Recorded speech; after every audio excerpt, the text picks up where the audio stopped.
Hello, everyone. I'm Steve. I'm an alcoholic. I also might introduce, I hear there's people here that not only represent AA, but other 12-step fellowships. I always say I'm a person in long-term recovery, and for me that means no alcohol, drugs, and certain other mind and mood-altering activities. My sobriety date is May 27th, 1989, by God's grace, and the support of a lot of loving people in fellowship halls. So I'll share a little bit more about that as we go along, but thank you to Jason for the introduction.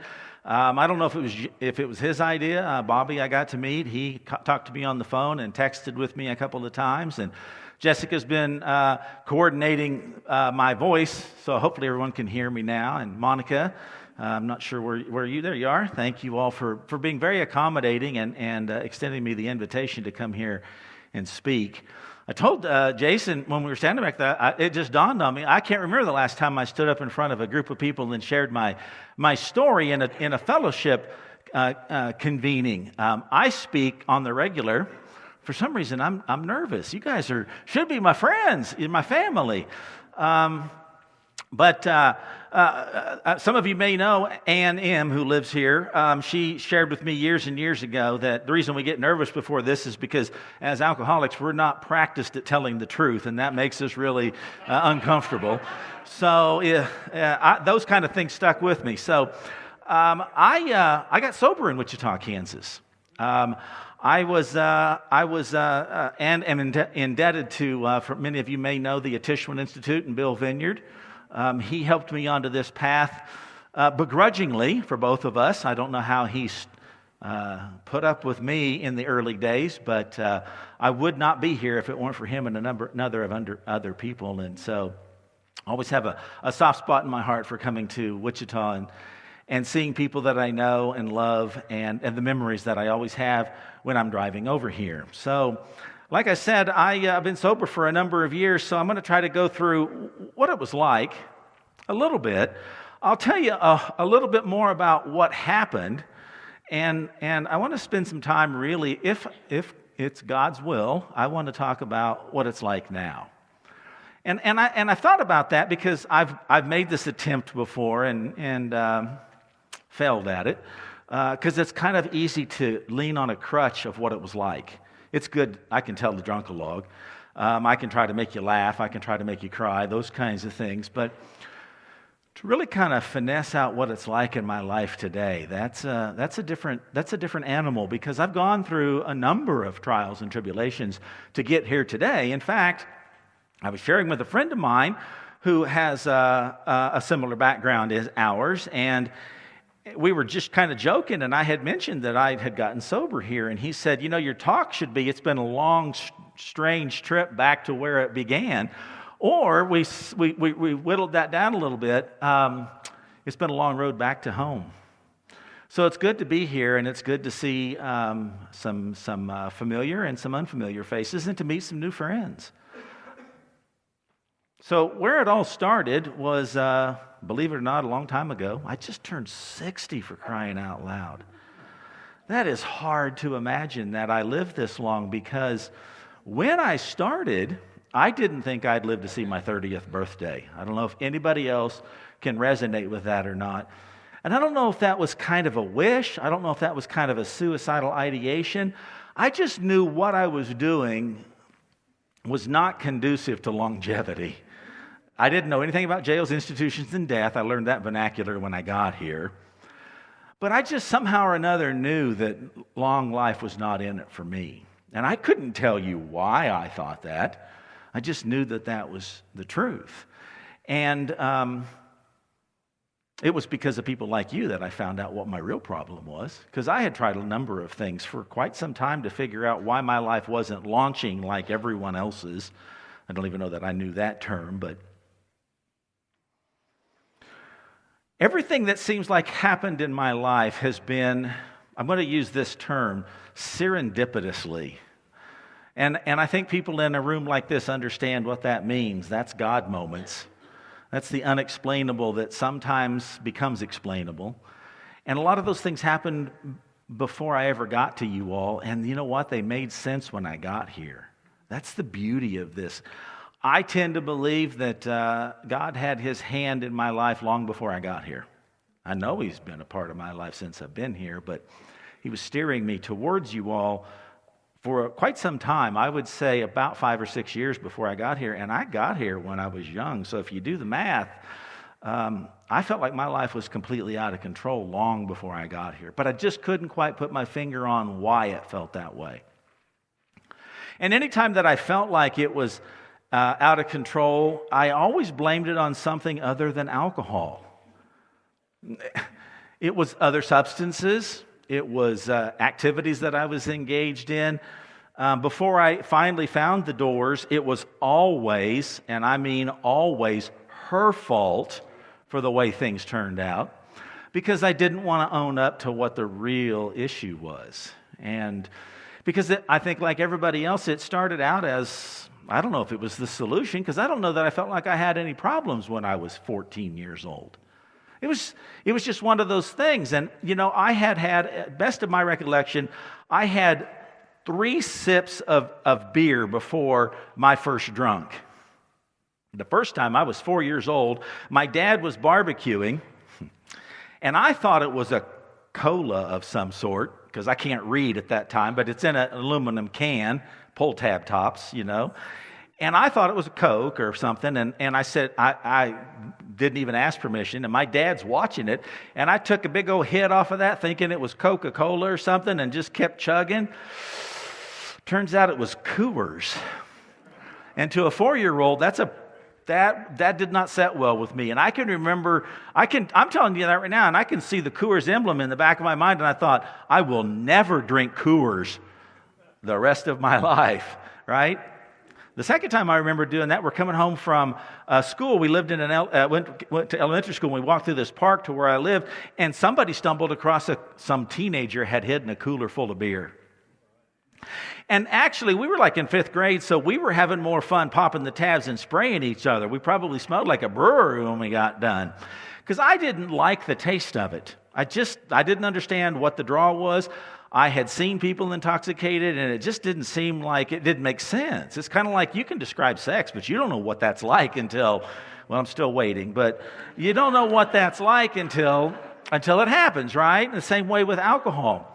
One night, and I don't remember, peer pressure was not a thing. I just remember I was sitting on tailgate, and some of my friends, we were at this, was where they have the festival in Winfield, Kansas, that Jason alluded to, the Walnut Valley Festival. And this friend of mine that I've known since 2nd grade said, do you want a beer? And I said, man, I just don't like the taste of that stuff. And he said, I didn't used to like it either until I started smoking. And he said, somehow or another, it makes it taste better or something like that. And I said, and I hated smoking. My dad was a smoker, and he contained us to the car with the windows rolled up. I hated it. But I said, you got a cigarette? And he gave me a cigarette, and of course I'm choking and puking, but I'm catching on to it. And then I pop the top off of a beer, and it starts to go down kind of smooth. And then I have a second one, and then I have a third one. And then it's the next day. And here's my very first thought. I can't wait to do that again. That was a lot of fun. I can tell you about Robert saying, here's a cigarette, here's the first beer, here's the second beer, maybe into the third or fourth beer. I don't remember anything that happened after that until the next day. I think I spent the next 10 years of my life going, boy, that sure was a lot of fun, when I don't really remember much of anything that happened in a lot of instances. I've been told things since I've been in recovery that I had a roommate, and I've known him since I was in 4th grade, and he said, one day, very casually, he said, used to drive me crazy when you would stick your fingers down your throat and throw up. And I said, why do you do that? And he said, man, I was getting full. I need more room to drink. I don't ever remember doing that. He said, you did that all the time. I don't remember that. I sometimes, when I hear people joke about what it was like in the drinking, I think, I remember sometimes, but I remember by the time I was just out of high school, I couldn't figure out why nothing made sense. I mean, I grew up in this small town. The daily records If you live in a small town, you know what that means. The daily record's in the paper. That's where the cat was in the tree. There was an accident at 9th and Millington, and Steve Miller was arrested. And I was a regular, and how I know I was a regular is I hadn't seen my grandmother in over 9 months, and I went to visit her, and she said, I am so grateful that you're here.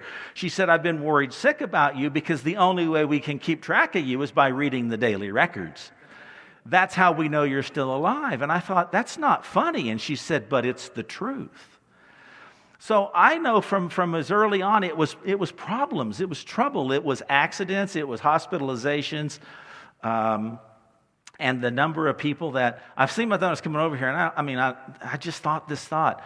I made an awful lot of women cry for a lot of the wrong reasons, and it just seemed like the joke was on me, but I thought I was having a good time. And if you would have asked me, I'd have said, man, I'm having a good time. I told my mother got a Gran Torino, a Starsky and Hutch car, and she wouldn't let me touch it. By the time I got here, I had 16 totaled automobiles and a motorcycle crash that put me in the hospital. And every one of them I was drinking.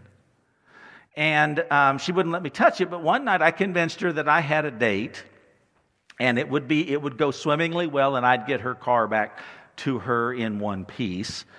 And somewhere about 2 o'clock in the morning, I was taking my friend. The date ended. Then I went and partied, and then I was hanging out with this friend of mine, the one that said I threw up all the time.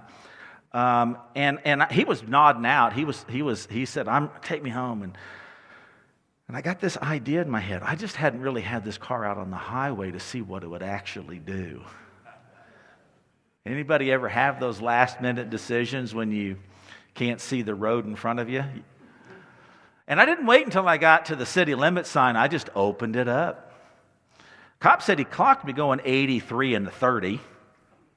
And there's a curve on the east end of town. And I didn't navigate the curve quite right and ended up in a bunch of people's front yards and flower beds and knocked out some saplings, clipped a telephone pole. And then my friend came to and he said, "Dude, you're effing up." And I said, "Don't worry about it. I got it under control." And I pulled into the church parking lot, First Christian Church, where I was baptized. And I get out of the car, I'm assessing the damage, and all my friend can say is look at the car and go, "Dude, you effed up. Dude." I mean, he's like in shock. "You effed up." He just kept saying that. I said, "Don't worry about it. I got it under control." Long story short, guess who shows up after you hit their house at 80 miles an hour? And they're looking for me. And of course, the cops run me through the roadside antics, and they determine that I'm intoxicated, right? And I remember looking at this police officer, and he said, "I'm going to arrest you for DUI." And you talk about the Dr. Jekyll and Mr. Hyde. I was laughing and joking, and he asked me. I wasn't even trying to hide it. I said, hypothetically, how many could I have to drink? And he said, "For a guy your size, maybe 3 or 4. I said, "Well, I've had 19 beers and a half a bottle of vodka. Does that count?" And then he said, "I'm going to arrest you for DUI." And I looked at him straight in the eyes and I said, "If you arrest me, I'll have your badge in the morning. Do you know who you're effing with?" And I was serious. Like, I'm going to bully my way out of this, right? Last I heard, he was the chief of police in my hometown. So I didn't win that fight. I went to work in radio when I was right out of high school, and we did the daily records, the morning report. And it just so happened that this was what my life was. And of course, I go through processing, I go home, I have to go to work at 6 a.m. I called the police, I called the sheriff. We did the school luncheon menu, for crying out loud. I mean, it's small town radio stuff. I called the police department, and the officer on duty said, "You going to tell them what you did last night?" And I said, "No, sir, that's not news." Now, if it had been Jason, I'd have reported that Jason was out and about on the street last night, and here's the kind of shenanigans he just got arrested for. So at 7 o'clock, 8 o'clock, and the 9 o'clock news, there's no mention of what I had done the night before. After I got done in the studio, I went into the booth to record some commercials, and when I came out of there, the afternoon announcer was doing the new news. And I start hearing about what I had done the night before. And as soon as he went to commercial break, I busted into the control room and I said, "Stop talking about that." And he said, "It's the news."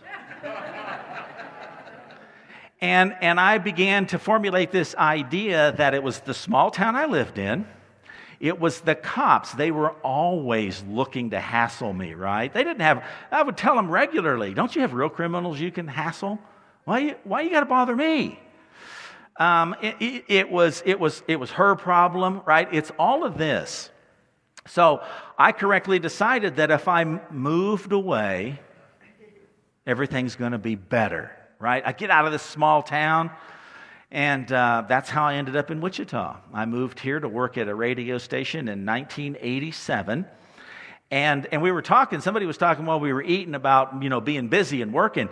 And I remember when I moved here, I worked asphalt in the summer at the airport doing tarmacs. That asphalt comes in at 160 to 180, and it's 100 degrees. And I figured out real quick that I worked all night long as the disc jockey and all day long laying asphalt, that throwing up first thing in the morning was either going to be what I was going to have to do or I was going to need to not drink for a while. And after about 6 weeks, I remember thinking to myself, "Man, I haven't felt this good I can't tell you how long it's been years since I felt this good. I need to congratulate myself for some reason." So I went out and bought my own keg. And that's how I rewarded myself for 6 weeks of not drinking and feeling so good. But that's the baffling thing about alcohol is I couldn't see that that's why I felt so much better. It didn't enter my mind, and it was off to the races. And then it was the next thing, and then it was the next thing, and then it was the next thing. And then one day I woke up, and I heard this still small voice that said, "What you should do is get married and settle down. It's time to grow up." Now, I might have thought that was the voice on high, but I later realized that it was basically just my mother nagging at me consistently to stop this kind of nonsense. So I found a victim. And it was the 18 months of sheer hell.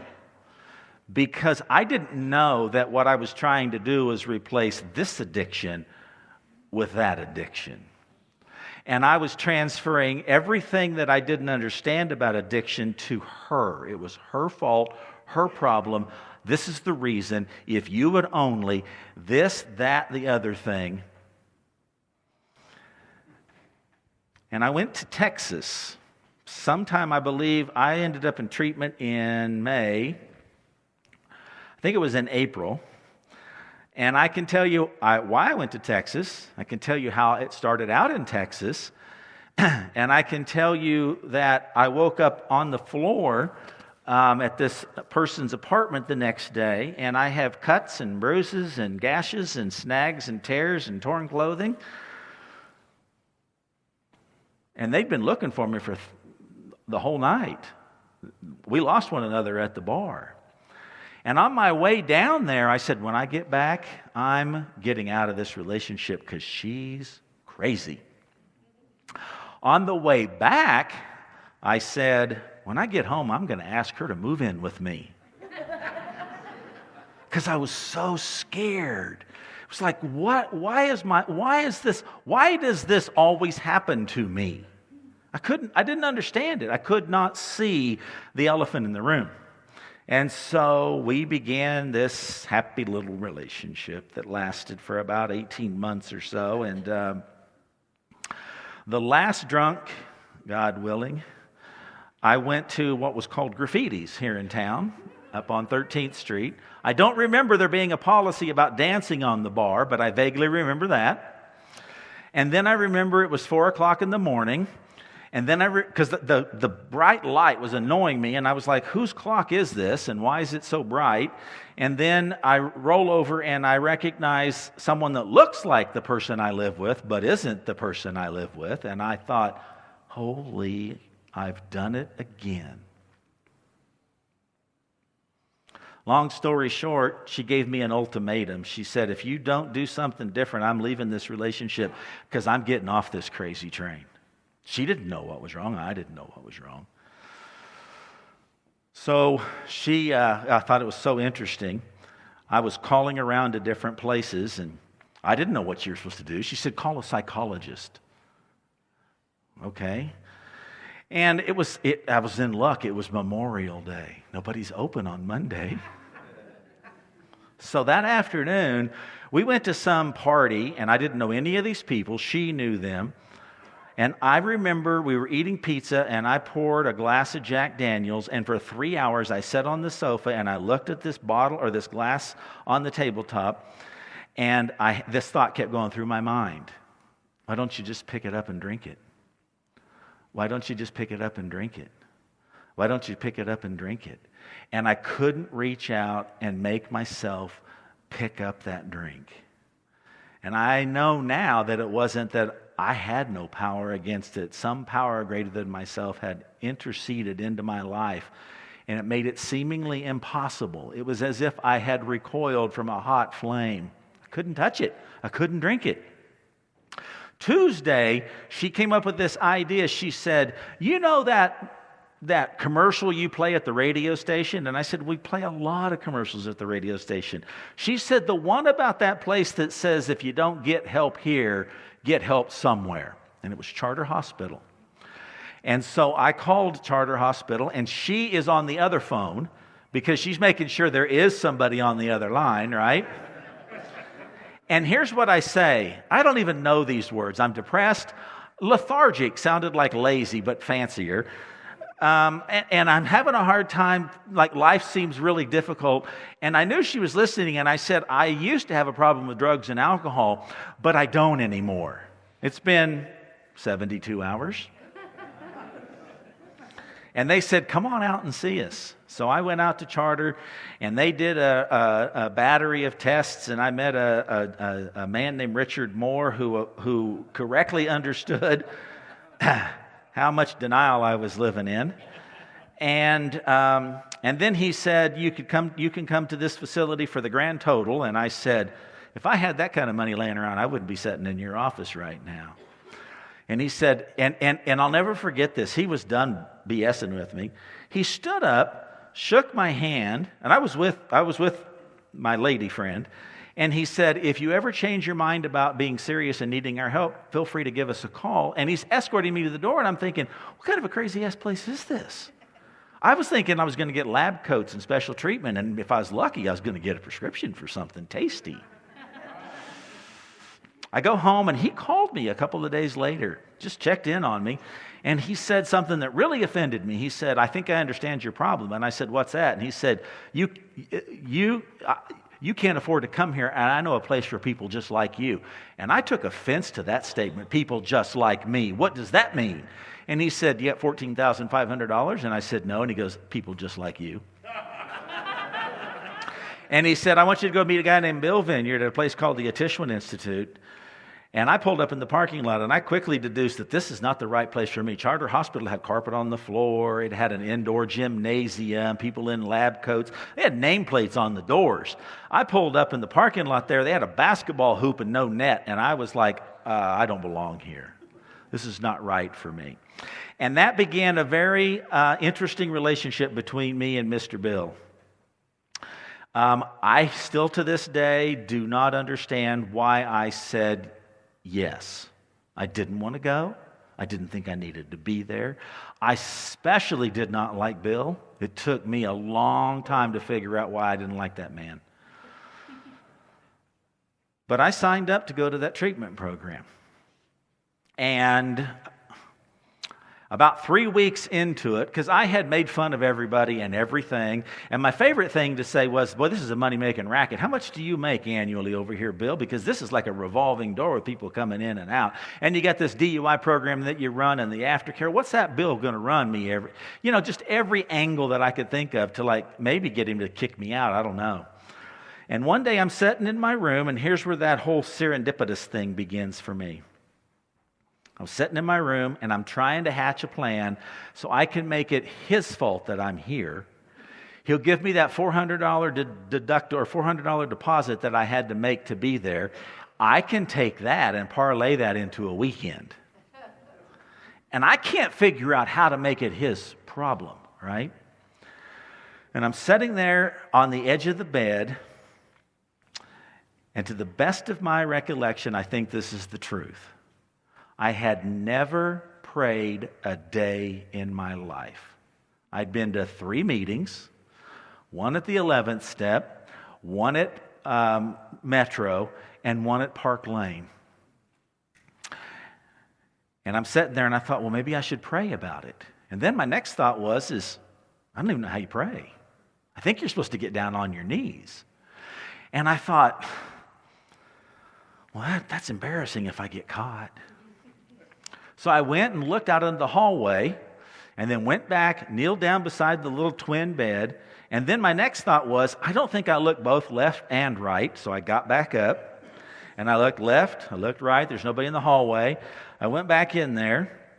I'm glad I just noticed this. I went back in there. I kneeled down beside the bed. And I said the most heartfelt prayer that I could possibly think of, and it was something like, I don't even know if you're real, I don't even know if you're there, I don't even know that you care, I don't even know that you can help. But if you're listening, and if there's anything that you can do that might be able to help me get out of this situation, I sure would appreciate it. And I sat down on the edge of the bed, and I just waited. And then my next thought was, I should read this book. It was sitting on my roommate's nightstand. I wouldn't buy it. It was $3.50, and Bill and I argued about it regularly. I paid to come here. I should get the book complimentary. And it really irritates me. There's no pictures in here because I only read the captions and tell you whether or not I like the book. This is how our sessions go. And I'm sitting there, and we're having these conversations, and I sit down on the edge of the bed. I'm trying to find it as I'm talking here. And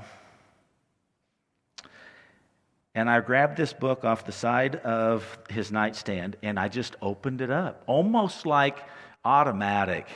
And my eyes fall on the page, and here's the first words that I read.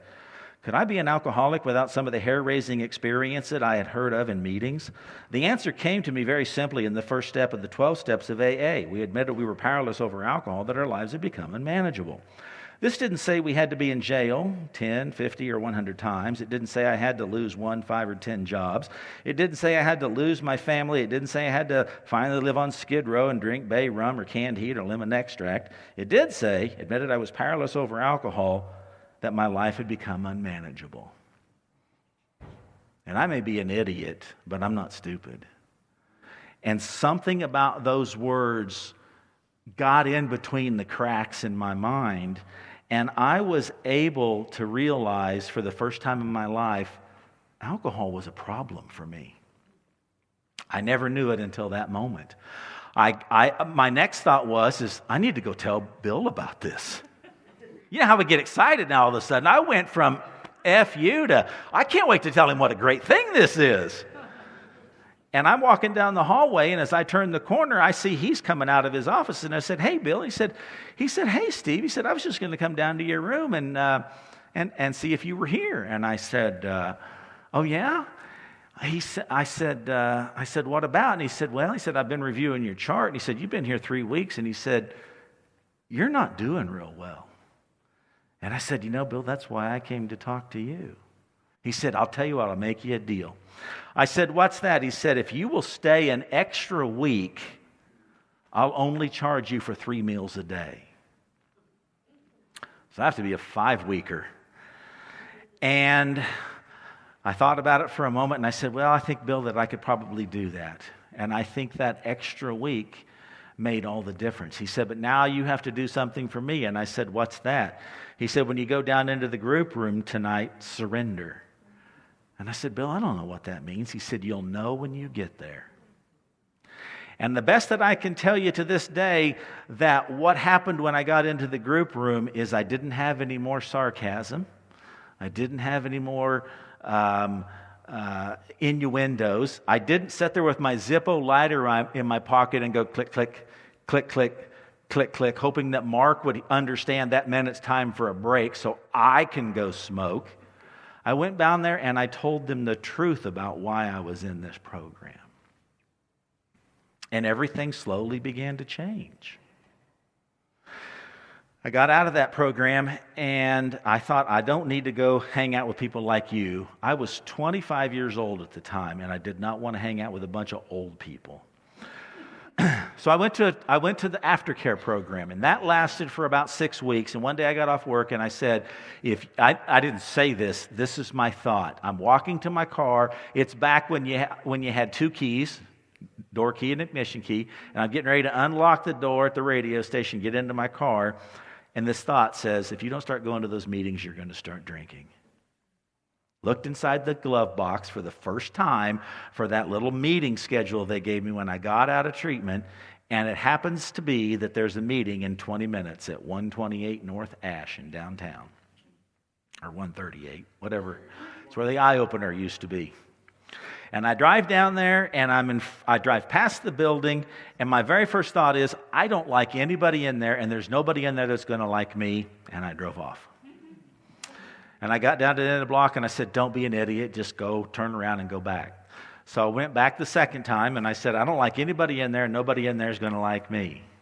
I went a third time, a fourth time, a fifth time, a sixth time.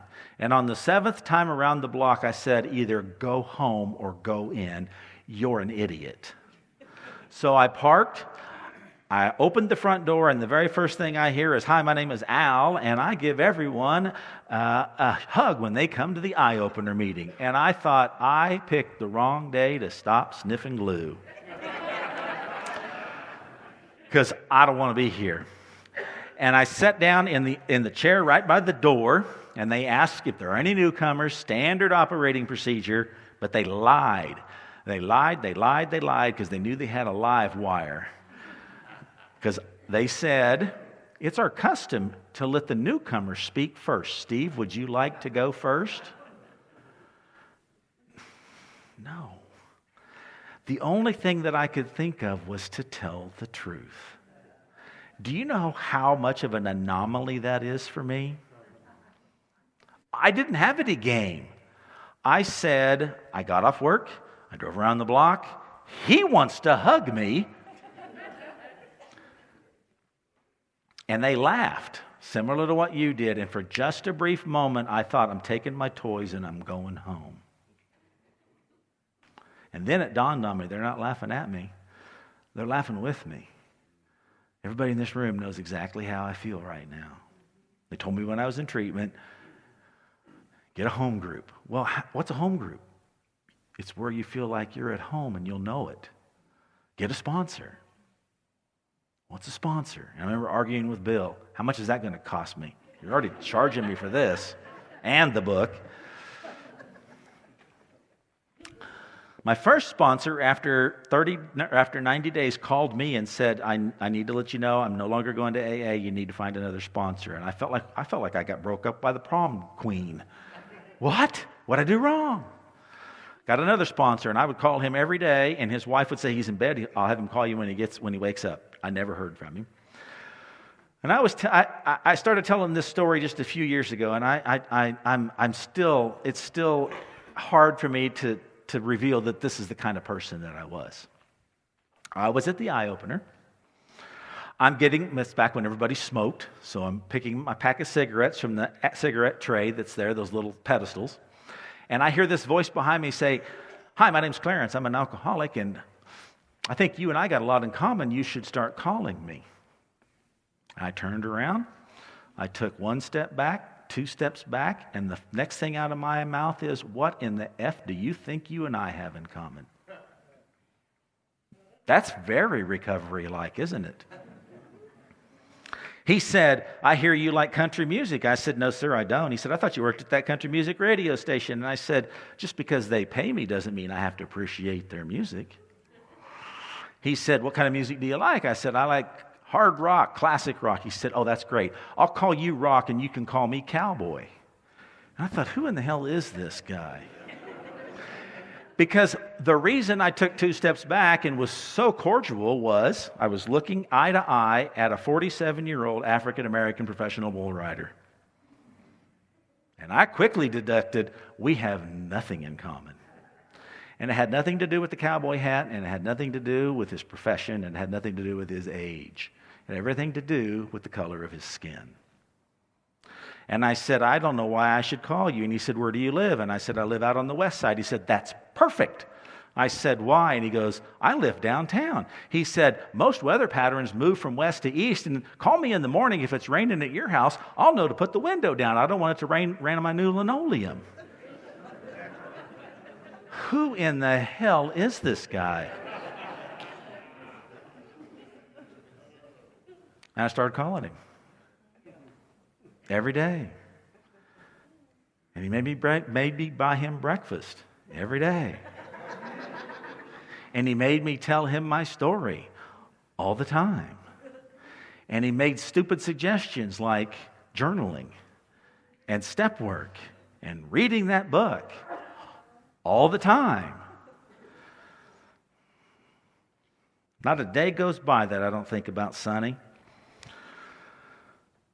But you know what's interesting is I would not have walked across the street to help that man. But yet he did everything he could in his power to help me to find a power greater than myself.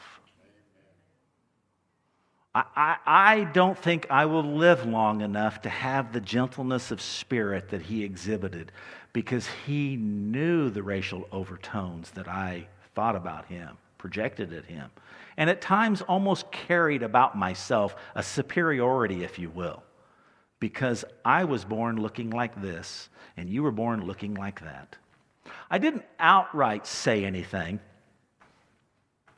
but my arrogance sure demonstrated it. And you know what? He'd just say, call me tomorrow. I didn't know that's what 12-step fellowships were about.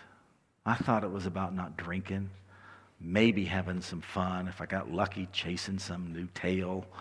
I didn't know it had anything to do about softening your heart, becoming mature and responsible. You know what's interesting? Clarence was a shoe shine. You got to shine a lot of boots to make any money. That's why you don't see a lot of shoe shines anymore, except in the airports, some conferences I go to, at finer hotels and things. And he'd have me come down to the gentleman's shop downtown, and he'd shine my boots, and we'd talk about the program, and he'd teach me things like how to tie a tie. And I said, I don't wear suits. He said, someday you will. He also told me that if I was ever going to be fortunate enough to stand up in front of an audience and speak, I was forbidden to not wear a suit and tie. I was to look like the gentleman that Alcoholics Anonymous was raising me up to become. I don't know what he would think about the bow tie, but that's my thing these days. But I've always remembered that, and with one exception, I spoke without it, and I felt guilty the entire time, like I was disrespecting his memory. And he taught me those things. And I can remember not only befriending him, but I also was friends of the family. I was there when his brother died from acute alcohol poisoning and liver failure. I was there when his mother died. In fact, I went to the funeral, and the sign on the door said occupancy 75, and I know that there was one seat that was not occupied, and I was the only one in that room that looked like me. And I sat on the back row, and my first thought was, so this is how Clarence feels every day. And at the end of the service, I wanted to bolt because I was so uncomfortable. But I knew the right thing to do was to go down front and pay my last respects. So I'm standing in line, and then I start seeing this. Who's that? What's that white boy doing here? Who's that? Finally, some little old lady came up to me and she said, "Young man, how did you know Costello?" And I said, "Sonny is a friend of mine." "Oh, you know Sonny?" I said, "Yes, ma'am." "He knows Sonny." "Oh, okay." And they all relaxed and I relaxed. And we're making our way down the aisle, and it's the first time that I know he knew that I was there. He caught a glimpse of me, out of the corner of his eye. And he went down on one knee and began to sob. And I knew in that moment that he knew and I knew how much it meant that I actually stood up within myself and went through that experience for him. I didn't know that's what this was about. But that's the kind of things that I would have missed those with anyone else. One day I called over to his house. He had had a stroke and he lived with his mother, and she said, "It's been a long time since I've heard your voice on the other end of the phone." I said, "Yes, ma'am, I've been really busy." She said, "I don't understand this fellowship that you and Sonny are a part of, but I know it's been really good for him, and I can see that it's becoming really good for you. So why don't you do me a favor? Let's see to it that so many days don't go by before I hear your voice on the other end of the phone." I said, "Yes, ma'am." And I started referring to her as my third grandmother. This is a phenomenal change for somebody who had the vision I did when he asked me to start calling him. I think it's remarkable. One day I had gone home and I was there about 45 minutes and the doorbell rang and I opened the door and he's standing there with this Stetson box that has a brand new cowboy hat in it. And the reason I know this is because he had just shown me that cowboy hat 45 minutes earlier at his house. And I said, "What's up?" He said, "I just wanted to come by and talk to you for a little bit." And I said, "What about?" He said, "Oh, I don't know. I don't think we got everything shared before you left." I said, "Clarence, what's up with the box?" He said, I could tell that you really appreciated this hat. And he said, "I want to give it to you." Now, I know how long it took him to save the $85 to buy that hat. And I said, "Clarence, I don't want your hat." And he said, "I could see it in your eyes. You really love this hat." I said, "Clarence, I appreciate that, but I really don't want to accept the hat." And he said, "You know, Mama's Native American, and in the tribal custom, if someone covets your most prized possession, you're to give it to them as a gift." And I said, "That's all fine and dandy. I'm not Native American."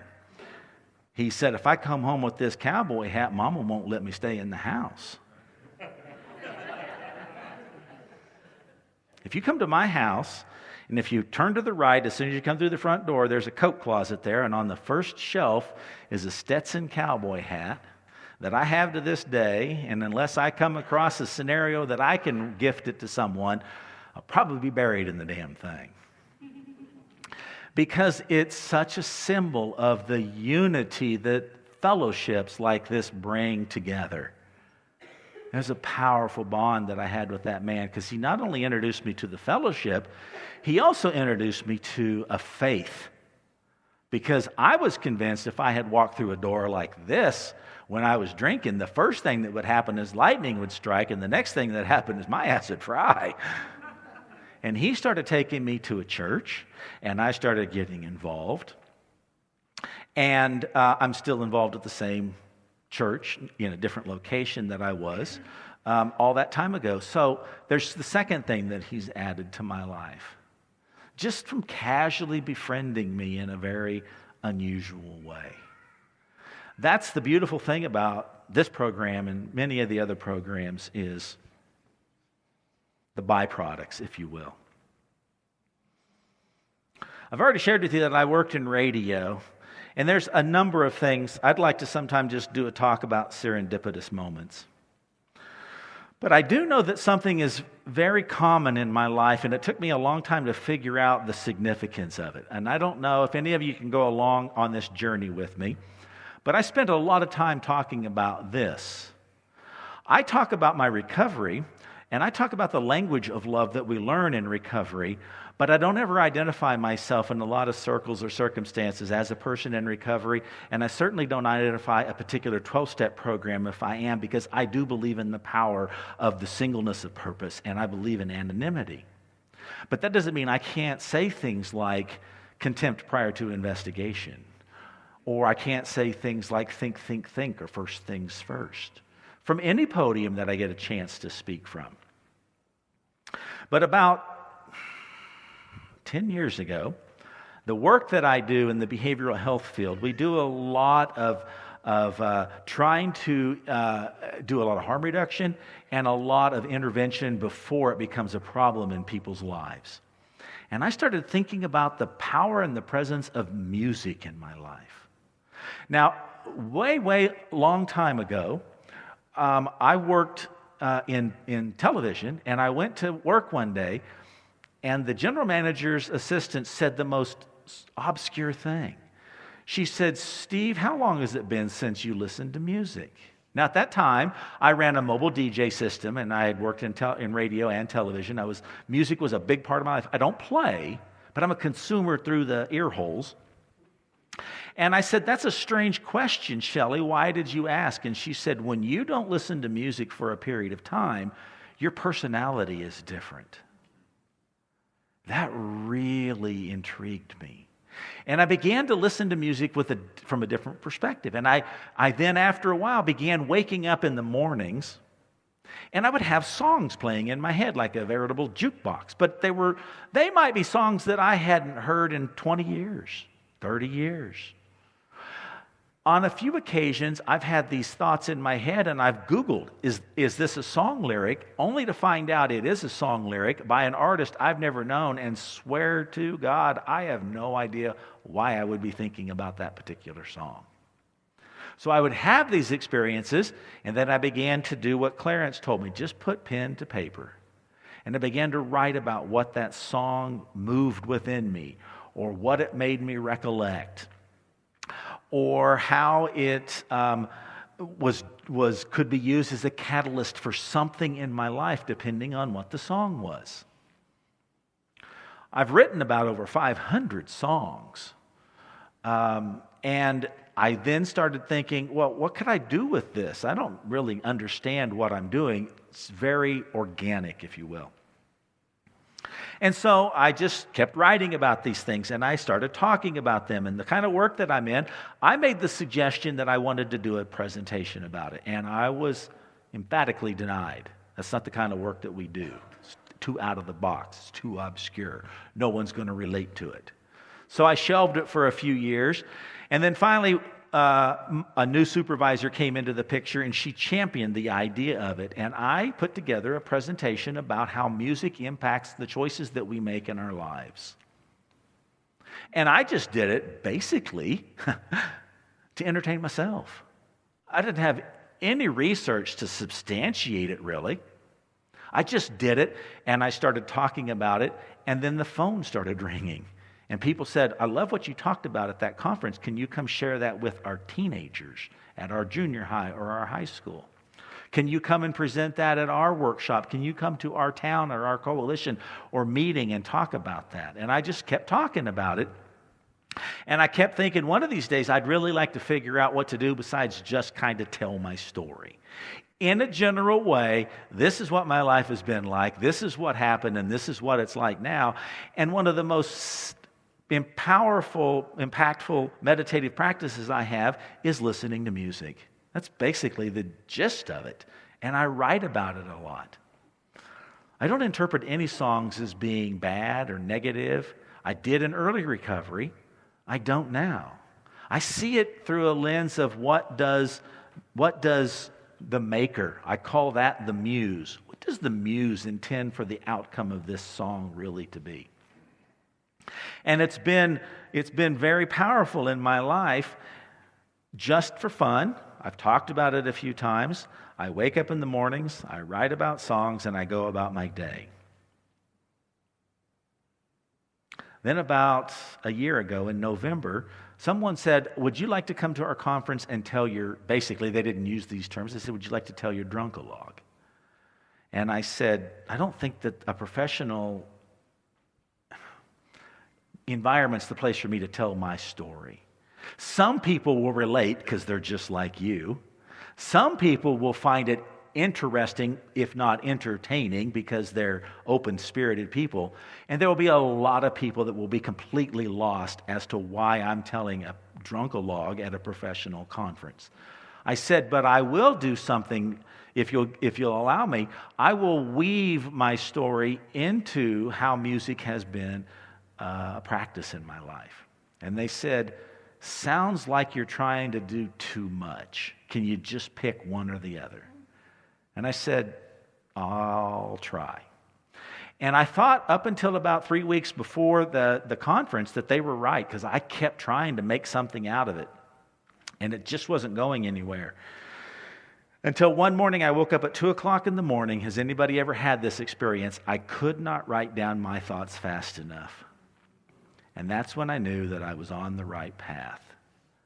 And I walked out onto the stage and I did a presentation where I talked about who I was, what my life has been like, and the central focus of how music really is the bond that binds me to you all.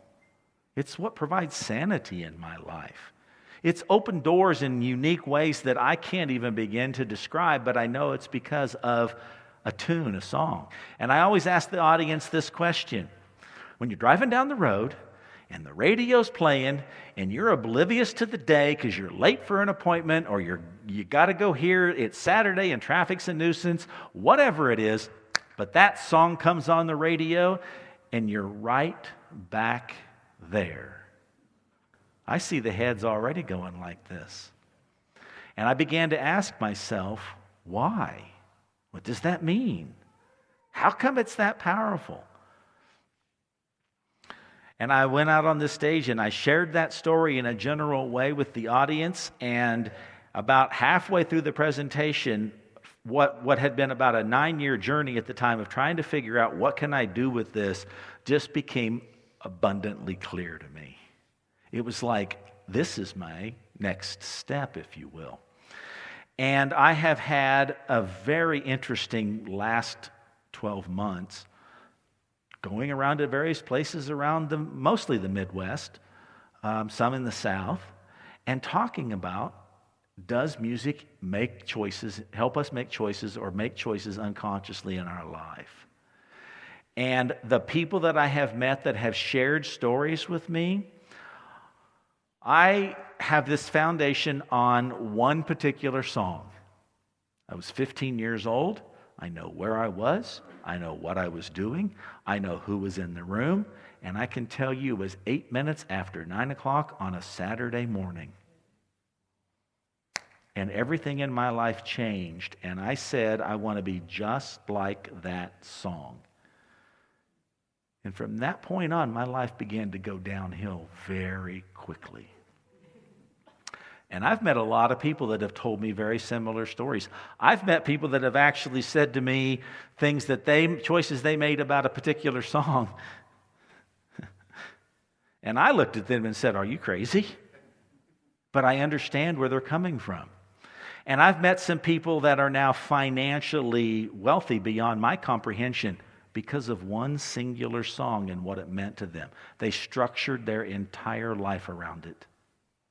And I find that very powerful, and people have been asking me to come and share in a general way what that music and what that means in our lives.